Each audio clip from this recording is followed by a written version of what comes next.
All right. Señores, saluda Felipe María de elroctágono.com y bueno, tengo un enlace en este momento con José Shorty Torres, ustedes lo conocen muy bien, ya ex peleador de UFC, ahorita participa en Brave y bueno, ha estado trabajando duro, lleva solamente una pelea ahí desde su salida con UFC, pero se ha plantado muy bien ya en esta liga, estuvo a punto de pelear por el título, sin embargo las cosas no se dieron, ahorita nos va a explicar por qué, pero también vamos a platicar pues un poquito sobre lo que ha sido esta etapa de la famosa pandemia por el coronavirus y qué es lo que ha estado haciendo en estos momentos José Shorty Torres, peso mosca, tenedor muy importante y con raíces mexicanas y de Puerto Rico. José Shorty Torres, how are you, my friend? Where are you right now?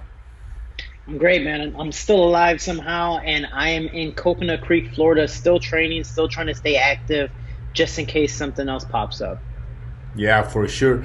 So how you been working this pandemic, this staying at home thing? How's that working for you? It's really crazy because when it all started, I was already in camp. I was supposed to fight March 28th in Brazil against another UFC veteran, Mateus Nicolau, and sadly, 2 weeks before the fight, it got canceled. So I'm already down here 3 months, away from family, away from home. I'm like, okay, well, maybe things will be postponed. Waited here a little, a few more weeks. Okay, things are now being postponed even longer. All right, I'm going to wait here for a few more weeks. Oh, things are now canceled until whenever things might open up again. So for me, I'm just still training to keep my sanity and to keep as strong as possible because luckily I live at the gym. I'm in the dorms Yeah. upstairs, so I get to go Okay, downstairs, yeah, still gotcha. train, do my thing with some of the people who are in there with me, but it's definitely not the same having a coach there. It's not the same having a big practice, going as hard as possible, having a great time. Now it's doing enough to be sane, somewhat still be in shape, and just to keep on moving the ball forward because we don't know what's going to happen tomorrow, and Yeah, I we think know. that's the hardest part mentally. But we're trying our best.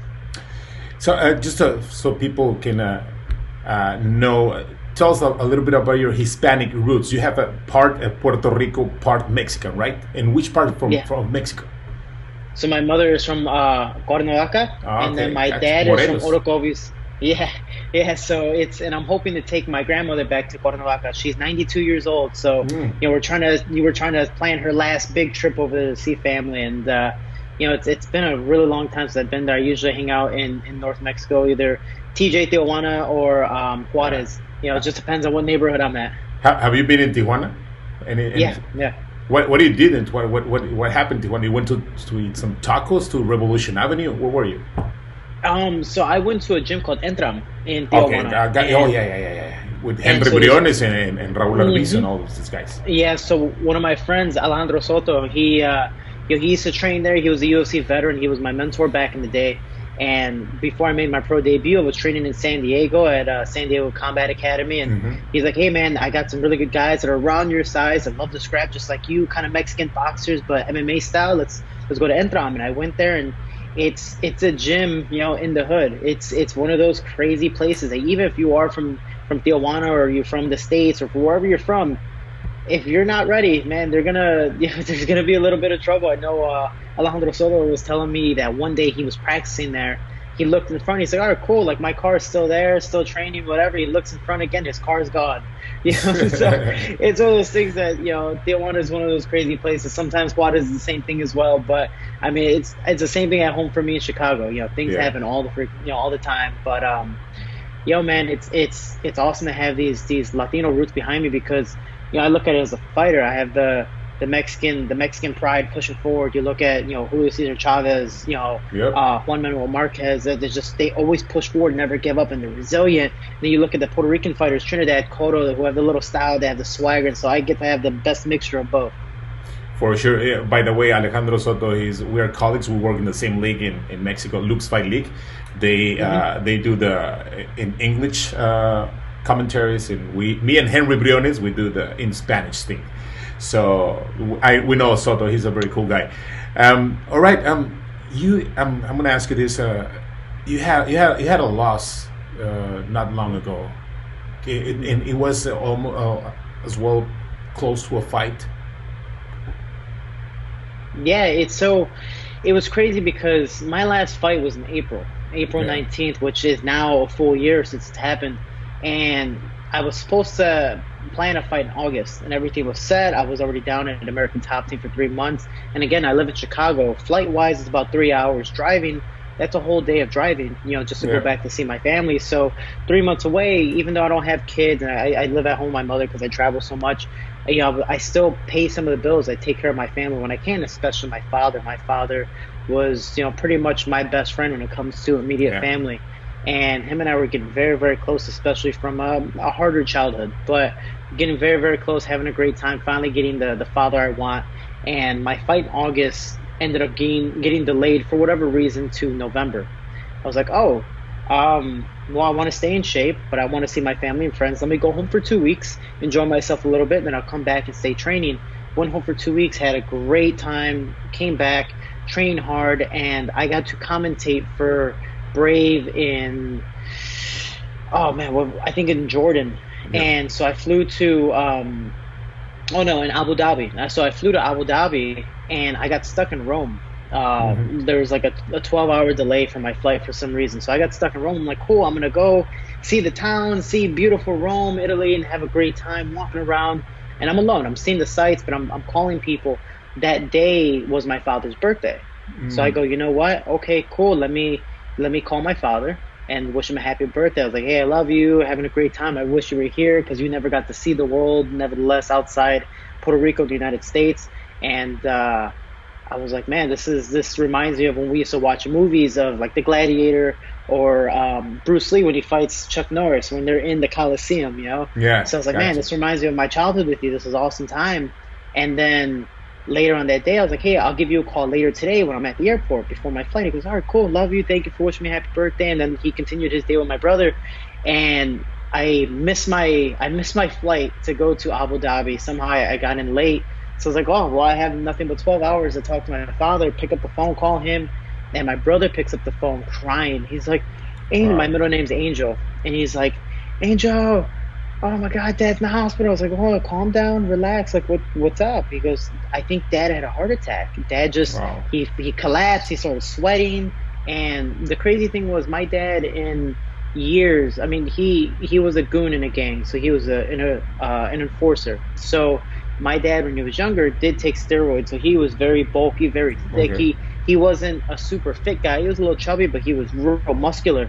And over the years, obviously, when not taking steroids anymore, he lost weight. But after so long, for 5 years, he went from maybe 200 pounds all the way to 125. Wow. He lost a lot of weight with doing nothing productive. My father worked, played video games, and then went back to work, slept. So it wasn't that he was working out every single day.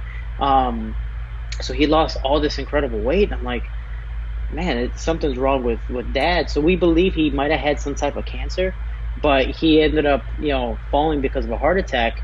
He went to the hospital. They were telling me he's going to be fine, but he's sedated for a little bit. I still do the whole trip to Abu Dhabi. I commentate, and then I make it back to American Top Team. And then my mom's like, "Hey, the doctors told us if he passes again, do you want us to resuscitate him?" I was like, no, like let him go. If this body wants to go, let him go. And so they're like, well, come on home and we'll keep him on the machines until you get here. If he makes it, then you can say your goodbye to him. If not, then you'll be here with the family. And I got to say my final goodbye. My father, pretty much lasted all the way through until I got there. And then we decided to pull the plug as a family, and it was a very, Yeah. very spiritual moment, but it sucked. Yeah. And for me, my father was a little bit aggressive. He taught us to fight, and that's all we knew. Even now, I know nothing else besides fighting. So for me, I was like, you know what? This is my first ever big death. I don't know how to react to it. I don't know what to do. So let me just keep on training. Let me keep on fighting. So even the day I found out that I had to go home to go, in a sense, pull the plug on my father, I sparred that morning. Even after finding out, I'm like, I know nothing else, and I had a great time. And then right after I sparred, my partner came in to hug me, and I just started bawling my eyes out. Yeah. So I went home, buried my father. I came back to American Top Team, and I kept training. And everyone, as respectful as they are, just it's a reminder. My condolences. I'm really sorry to hear that. My condolences. And I was like, Thank you. I appreciate it. Thank you. Thank you. Thank you. Thank you. It's just repeating, repeating, repeating. And then I started to suffer from like anxiety, panic attacks, bad Yeah. dreams. And then I'm Mm. also trying to cut weight, and I'm an emotional eater too. So I'm making the weight cut harder than it should be. And I cut a lot of weight for a small guy. It's Latino genes. I eat, some type of tortilla and I go, Yeah, yeah, for sure. I just get poofy, and it's seriously really bad. But I decided to still take this fight. I went to Bahrain in the Middle East, and um, I still kept on trying to push. But the fight event, everyone, it was way more people than I expected. Where they were like, "My condolences. I'm sorry for your loss. Do you want to talk about it? Do you want to talk about it? Do you want to talk about it?" For that full week was the first time I kind of cried and vented about it. And it was a rush of emotions that I've never had before because I've never had someone pass from me Yeah. that close. And 2 days before the fight, I had a very very big panic attack coming out of the sauna, Mm. and I was still decently heavy, but weight that I could make. But I just had this random panic attack that I felt like I was gonna die, or if I was hoping to like pass out and wake up somewhere else, not in the sauna. I was hoping to wake up home, with my Yeah. family or something. And my team got me to calm down and relax, and they're like, you know what, let's just take a break. We'll go back to the hotel, and then we'll kind of reassess later on the day. And I pretty much called my team together. I go, I've had one fight in my life where I wasn't 100% there, and that was my last UFC fight. And I got really, really beat up for it. I don't want to take another unnecessary beating for this when I don't want to fight right now. Yeah, I for should sure. be home, and I'm really, really sorry. I apologize to my opponent. I apologize to the promotion, but they understood, which is really, really big of them. But when you fly someone 20 hours in a flight all the way to overseas to fight and they don't fight, it is a bummer. So Yeah. for me, I haven't fought since April, so my head is in a much better place. But then this quarantine started and it makes Oh, everything yeah. worse again. But For sure. I'm trying my best to keep my head up and see where it goes from there. For sure. We're sorry for your loss, man. You're gonna get there. Thank You're you. gonna get there. So now, tell us a little bit about this adventure with Brave, and now fighting on the other side of the world. How's that going for you? It's nice because the way I'm being treated by Brave Combat Federation is the way I thought I was going to be treated by the UFC. Mm. The UFC was only trying to sign me as the last flyweight because they weren't really happy with the division, and so they started to cut people once I got signed. I won my first fight, and then sadly I lost my second one, but I had a 4-fight contract. So I went 1-1. Cool. Maybe if I lose one more, they can cut me. Because sometimes if you lose two in a row, they're like, okay, you're not a title challenger. And I didn't get another shot. And so they cut me, and then eventually cutting a bunch of other flyweights. Right now, out of 45 flyweights, there's only 15. So I wasn't really respected, nor did I get the chance to really shine and do what I wanted to do. And it was a very political place for me with Brave. I'm being treated exactly the way I wanted to be treated. I'm getting paid the way exactly I wanted to be paid, Good. and they're really appreciating me and respecting me the way I should be. And the good thing about Brave is because they're an international promotion, they want to show the true colors of your nationalities. Besides me being born in the United States, I'm Mexican, Puerto Rican. Obviously, we have a lot of pride in our cultures. So being able to show that off is an amazing thing to do. And being able to travel the world. I'm a shorty from Chicago. People don't make it out of the city, nevertheless the state, nevertheless the country. So for me to be able to travel and say I've been to Abu Dhabi, I've been to the Middle East, I've been to Asia, I've been to Europe, and 4 continents out of the 6 that I want to visit. Obviously, I can't go to Antarctica. Africa and Australia are the ones that are next. But I've been able to travel the world because of Brave, and I can't thank them enough. Good. So, what's the plan? What's the plan? It's not going to happen this month, obviously. But what's the plan after the quarantine? What they have in mind for you? So for me, I'm still training, still doing my thing. I know Florida itself is slowly opening back up, trying to open up their gyms as soon as possible, since sports has become an essential thing as essential workers because they want entertainment here. So sports are going to start happening again here. The gyms are going to open up. Training is going to start all over again. The only problem is, especially for international promotions like mine, my promotion doesn't really want to enter the U.S. They believe it's a flooded market at the moment. They'd rather go to different countries and give them the spotlight, give them, an opportunity to really shine. The only problem is other countries like Brazil, places in the Middle East, places in Asia are still quarantined. I mean, Italy is not going to end their quarantine, I believe, until May 9th, May 10th. some quarantines are lasting a lot longer where they're just not letting anyone in or out. I believe Lebanon is completely shut down. So for a market that's really based off the Middle East, if not more international in the US, we're going to probably hold off for as long as possible. And Brave is trying to be the leaders of being as safe as possible to possibly save more lives instead of, here, let me make you some money, but you might have the disease and then you go home and give it to your family. Again, my mother is in her mid 50s. That'd be horrible if she left me now.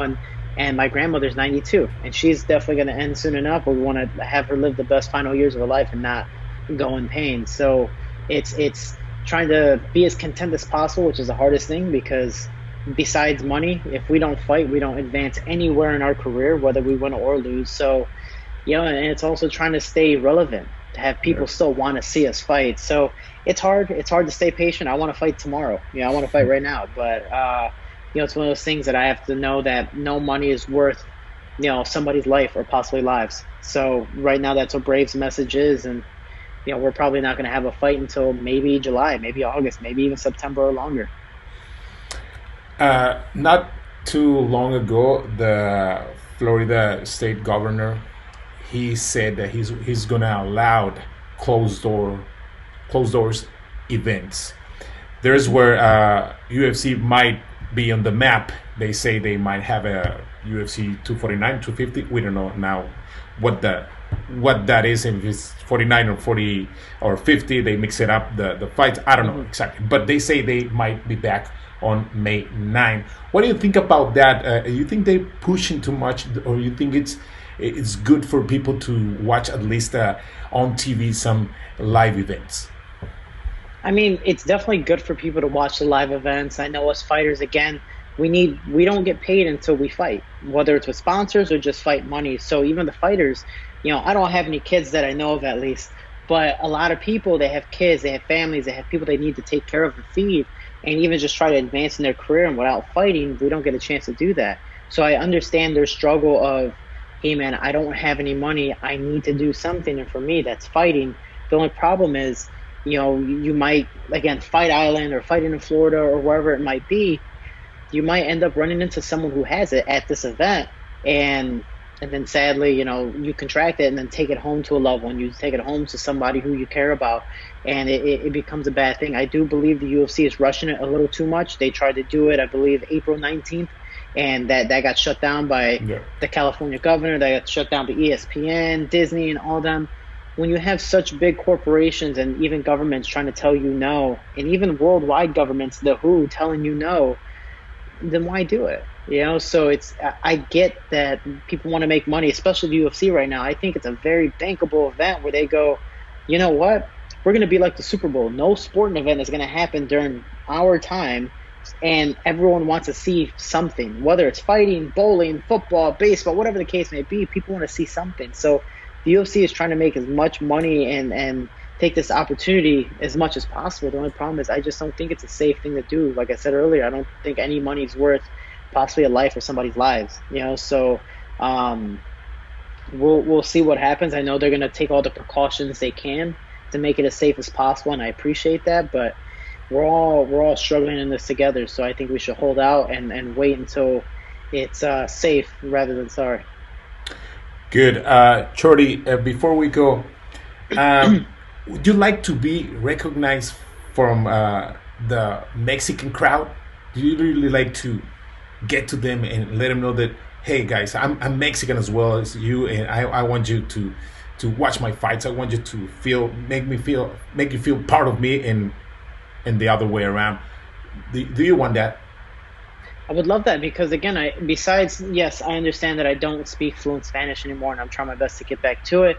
It's the fact of whether I speak Spanish or not, I have Mexican in my blood, I have Puerto Rican in my blood, I am Hispanic, I am Latino, and I've been trying my best to show people, especially in my neighborhood, that's 90%, if not more, Latino, that if this shorty can make it out of the neighborhood, so can you. I understand that there's a struggle. My father didn't have a father, came from Puerto Rico, ended up being taken away by his mother to the Bronx in New York, and then eventually in Chicago, where all he did was join gangs and became an enforcer, and eventually became a father and a plumber and a handyman. The typical Puerto Rican lifestyle for him. My mom, same thing from Mexico. In Mexico, finally transitioned over to the U.S. I believe when she was 7 or 9 years old, and had to learn a whole new language, just like a lot of people transferring over and trying to do new things. She was a straight A student, and sadly, her father never gave her the opportunity to do things that she wanted. It was a very strict Mexican father, kind of like Selena's father. No, you do this, do that, do this. And so for me, I'm trying to live out my parents' dreams, and I'm showing other people in my neighborhood, if you believe in something, you can do it. Doesn't mean if you're Latino, doesn't matter if you're black, doesn't matter what nationality you are. You got to be proud of it and use whatever struggle and show that if I can go through this and do whatever I'm doing now, I can go through anything. So being Latino, I think, makes me a lot stronger compared to coming up with privilege. Again, I'm not saying Latinos come up from the slums, but at least in my neighborhood, there's a lot of people that are trying their best to make it somewhere, and I've been able to prove if this shorty can do it, so can you. Well, a lot of Mexicans and Latino people are going to be watching this interview. They wanted to tell them something about staying at home, because sometimes we see that a lot of people in Mexico is like they're taking this very easy, and they don't supposed to. What can you tell to people to be safe right now? I think the biggest thing is try your best to stay patient. I know a lot of people don't understand the situation. Trust me, there's times, especially during this quarantine, my quarantine thoughts come into play, and I go, I don't care about this, I don't care about that, I want to do what I want to do, and I get it. Trust me, we all face a big struggle, but this will pass, just like anything else. We have our bad thoughts, let those pass. Think about it when they do. They're going to go by, and when they're done, they're done. And especially with this quarantine, once it's over, it's over. Life will get back to normal, but I can wait a couple more months to make money if I'm possibly saving a life or possibly lives. Again, I have family in my home, and especially in the Latino community, family is everything. You don't want to come home knowing that you ended up giving somebody something and they pass away because of it, or get badly injured because of it. This might be a lifelong thing when it comes to lung disorders or brain disorders, and that's something they're studying right now. So again, you'd rather be safe than sorry, and I understand that we're very, very prideful people. But this one, we definitely have to swallow our pride and do what we know is right. Do you see yourself as a brave flyweight champion this year, or at the beginning of the 2021? I mean, we don't know what's going to happen with the quarantine, but do you see yourself like that? I was supposed to fight for the Brave Flyweight Championship last year, and I expected to win it then. I'm not afraid of any opponent, nor am I afraid of anything in my life. I know I go on, just 100% in it to win it. And again, it's the Mexican style boxing with the Puerto Rican swagger. Yeah. I like to have my fun, and I like to push the struggle. And I'm a person that definitely, and I believe this is more of my Mexican roots than anything, I come off losing. I take the beating and then somehow always push through and show that, dude, you're not going to out-condition me. You're not going to outwork me. And for me, I have a lot of fun with it, and I believe my Latino roots help me do that. And let me rephrase that. I know my Latino roots help me do that. And I have so much pride in that. I mean, I've been stereotyped as the Mexican kid with conditioning anytime I'm at practice here with all the Brazilians, like, oh, God. So it's they know I know how to work. And for me, with this flyweight championship, there's a lot of really, really, really phenomenal stars in this promotion. You might not know their name, but look at Manny Pacquiao. No one knew who he was. He came to the States, dominated everyone. Look at Triple G. No one knew who he was. Came in the States, dominated everyone. So it's the same thing with a lot of these fighters. They're trying to use my name and take my head off to get at the top. For me, I want to show my pride and keep on pushing forward. So I do 100% believe I'm not going to just be the flyweight champion. I'm going to be both the flyweight and bantamweight champion like I did in Titan FC. Perfecto, señores, estuvo con nosotros José Shorty Torres. Muchísimas gracias por esta entrevista para toda nuestra gente latina, y esperamos pues verte pronto, que llegue ese campeonato y que otro latino se una a las filas de los mejores peleadores de estos momentos aquí en nuestra gente hispana, por supuesto. Shorty, the best of luck. Thank you so much. Thank you so much, man. Take care. Take care of yourself. Thank you so much again, and please, if you need anything from me, I'm more than happy to help, man. Sure. Thank you, my friend. Thank you so much. Means a lot. Be safe. You too. Bye-bye.